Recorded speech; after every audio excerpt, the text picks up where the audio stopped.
नमस्कार साथियों, मैं आपका दोस्त अशफाक अहमद और आप देख रहे हैं देशभक्त चैनल। ये जो बाबरी मस्जिद और जो राम जन्मभूमि स्थल है, तो इस पे कंट्रोवर्सी रहा है हमेशा से।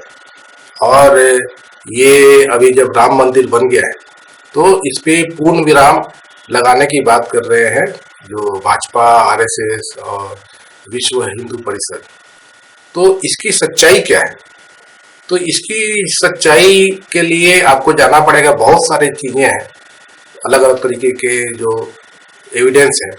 लेकिन सबसे ज्यादा जो सही चीज मुझे लगी, मैंने स्टडी किया तो पाया कि राजा जयसिंह, जयपुर के जो राजा थे सवाई जयसिंह, तो 1717 में एक मैप बना हुआ है उस जगह का। वो आज भी जो सिटी पैलेस है जयपुर में, वहां पे मौजूद है। और उसमें दिखाया गया है कि 3 मंदिर के डोम नहीं थे उसमें, मंदिर के जो ये होते हैं शिखर, उस तरीके की चीजें उसमें दिखाई गई है। उसके अलावा उसमें मेंशन किया गया है एक चबूतरा है और एक हनुमान द्वार है और एक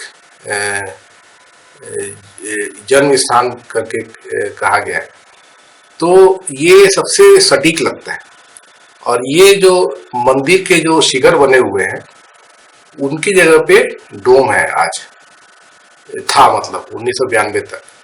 तो ऐसा लगता है कि ये 1717 की बात है। तो ये बाबरी मस्जिद नाम कैसे पड़ा, इसके बारे में तो कोई प्रूफ मिला नहीं, लेकिन जन्म स्थान करके वो जगह बोलते हैं तो वो उसका सबूत है जो कोर्ट के वर्डिक्ट में भी है और आम जनता के बीच में भी है। तो ये ऐसा लगता है कि मंदिर को औरंगजेब ने तोड़ा, उसके पहले वहां पर बाबर का कुछ मतलब प्रूफ नहीं है कि ये बाबरी मस्जिद नाम कैसे पड़ा। तो ये औरंगजेब के द्वारा तोड़ा गया था मंदिर, लेकिन उसने ये जो चबूतरा था, जो बर्थ प्लेस कहा जाता है, जन्म स्थान राम का, उसको नहीं छुआ। और ये हनुमान द्वार जो बोलते हैं, ये एरिया नहीं छुआ और सिर्फ मंदिर की जगह पे मस्जिद बनाया। ये हकीकत लगती है। और उसके अलावा जो डॉक्यूमेंट्स किए सब जो इकट्ठा किए हुए हैं, तो कुछ अंग्रेज भी वहां जाके गए थे जो 16वीं-17वीं शताब्दी में। तो वो कहते हैं कि वहां पर कुछ ब्राह्मण पूजा करते थे, वहां पे कुछ पुरानी इमारतें थी और मस्जिद का जिक्र भी नहीं किया है। मतलब कि उस वक्त मस्जिद नहीं था, इसका मतलब बाबर ने नहीं बनाया था। तो उस वक्त तक मस्जिद का कोई जिक्र नहीं था। मस्जिद का जिक्र उसके बाद में भी कहीं मिला नहीं है।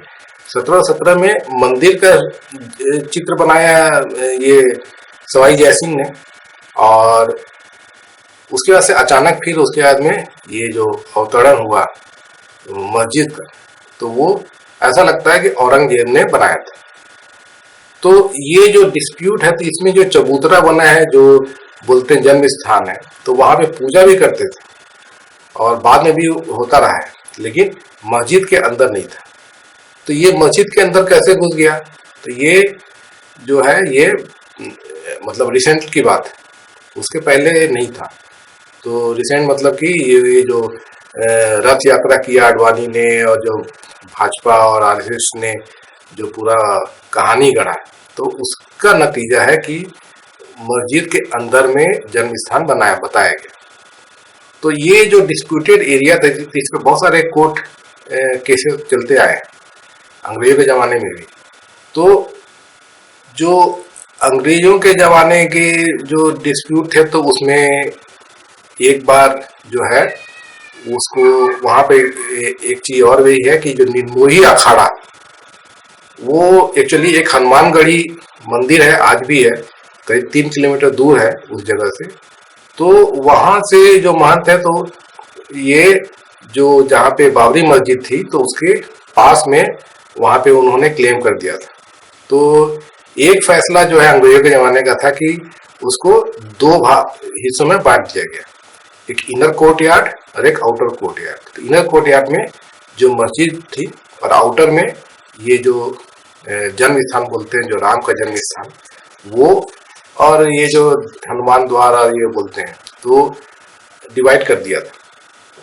लेकिन उसके बाद में भी डिस्प्यूट चलते रहे और ये एक बार अभी रिसेंटली मतलब इलाहाबाद हाई कोर्ट में केस चल रहा था, तो उन्होंने 2010 में एक फैसला दिया कि इसको 3 भागों में बांट दिया जाए।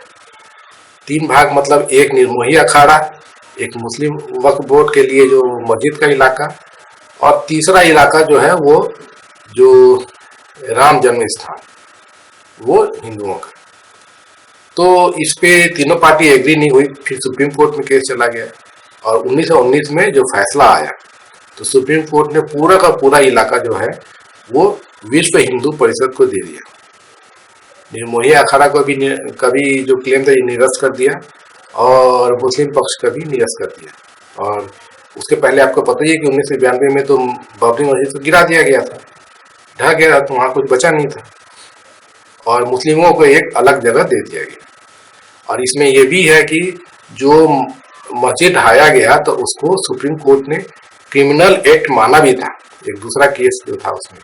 और उसमें जो वीएचपी, भाजपा, आरएसएस, ये इनके जो नेता थे, जो आडवाणी और मुरली मनोहर जोशी और बड़े बड़े नेता, सब फंसे हुए थे।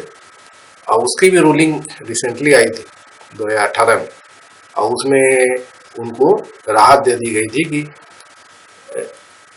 किसने गिराया ये किसी को मालूम नहीं है, इसीलिए सबको मुक्त किया जाता है। इस तरह से ऑर्डर आया था। लेकिन ये जरूर था कि माना था सुप्रीम कोर्ट ने कि जो बाबरी मस्जिद को ढहाना एक क्रिमिनल एक्ट था। तो अब जो वो जो जमीन थी करीब करीब 3.25 एकड़ की जमीन, तो ये 3.25 एकड़ की जमीन में सुप्रीम कोर्ट ने ये कर दिया कि पूरा का पूरा वीएचपी को दे दिया जाएगा, विश्व हिंदू परिषद को। और उसके बाद में फिर मंदिर भी अब बन गया है। तो सवाल ये है कि एक चीज है कि पुराने जमाने में जो राजा महाराजा जो होते थे तो वो एक दूसरे से लड़ाई करते थे, वो जाके फिर अपने धर्म के जो भी मंदिर मस्जिद जो भी होगा तो वो तुड़वा, दूसरे धर्म के तुड़वा देंगे, अपना बनवा लेंगे, इस तरह की होती थी, क्योंकि उस समय कोई कायदा कानून नहीं था। अभी 1950 में संविधान जब बना तो हमारे यहाँ एक संविधान आ गया, तो उसके हिसाब से काम होना चाहिए। तो संविधान ये कहता है कि पहले जो भी हुआ वो उस वक्त तो कोई कायदा कानून नहीं था, तो कुछ भी तोड़ा फोड़ा गया। लेकिन अब हमारे देश में कोई भी जगह हो देश के अंदर, उस पर कायदा कानून चलेगा, संविधान चलेगा। और 1991 में जब सुप्रीम कोर्ट ने एक ऑर्डर भी पास किया था कि 1949 के पहले जहां पर भी जो भी स्थिति है तो उसको मेंटेन किया जाएगा और उसको बदला नहीं जाएगा। ये भी एक सुप्रीम कोर्ट का रूलिंग है। और ये जो उसके बावजूद भी जो बाबरी मस्जिद में एक्चुअली देखा जाए तो 1949 में बाबरी मस्जिद के अंदर में रात के अंधेरे में राम और सीता की मूर्ति रख दी गई थी, और उसके बाद में उसको फिर ताला लगा दिया गया था कि वहाँ पे विवाद हो गया है। और उसको एक्चुअली नेहरू जी ने बोला था कि हटा दो आइडल्स। तो यूपी सरकार, वल्लभ पंत जो थे उस समय चीफ मिनिस्टर थे, तो उन्होंने हटाया नहीं, ताला लगवा दिया।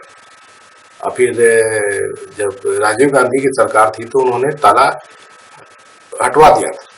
तो इस तरह के बहुत सारे जो फैसले हैं तो वो सब एक भी फैसला जो है वो बिना किसी मतलब कंट्रोवर्सी के नहीं रहा है, हमेशा ही कंट्रोवर्सी रहा है। तो आज के डेट में एक्चुअली देखा जाए तो ये सब चीजें नहीं होनी चाहिए थी। जब देश बन गया 1950 में संविधान बन गया था, तो उसके बाद से जितने भी जो पुराने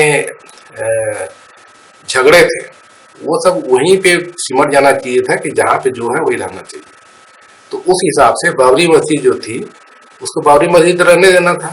और बाकी बाहर में जो कोर्ट यार्ड में जो राम जन्म स्थान चबूतरा और दूसरे जो चीज है, तो उसको भी वैसे ही रहने देना था, उसको बदलना नहीं था।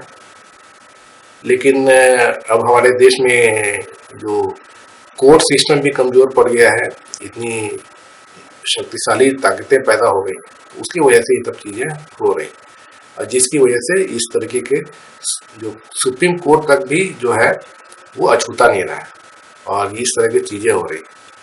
तो इसमें जो पूरा जो कंट्रोवर्सी में हो सकता है कि औरंगजेब ने तोड़ के बनाया था मंदिर को, मस्जिद बनाया था, लेकिन वो मस्जिद जो था वहां पे चले आ रहा था और बाकी इलाके में बल्कि जो चबूतरा था तो वहां पे पूजा करते ही आ रहे थे। तो इसको पूरा जो चेंज कर देना, ये मैं समझता हूँ कि सही नहीं था, और जिसकी वजह से मतलब जो जिस तरीके की चीजें हो रही हैं देश में, तो वो ठीक नहीं है। उसमें मतलब लोग कुछ बोले चाहे ना बोले, लेकिन अगर एक न्याय देना है आपको, तो न्याय तो सही वही होगा कि एक जब देश में संविधान बन गया तब से जो भी चीजें जैसा बताया गया कि चेंज नहीं होना चाहिए, तो उसको क्यों पलट दिया गया, ये सवाल पैदा होता है। क्योंकि अगर आप पलटेंगे तो ऐसे तो मतलब कि बहुत सारे जगह ऐसे है जहाँ पे कंट्रोवर्सी है। आज देख लीजिए तो मथुरा और काशी में जो कंट्रोवर्सी है, तो उस तरह की चीजें जो है उनको विराम लगना चाहिए, जिससे कि देश में अमन चैन रहे।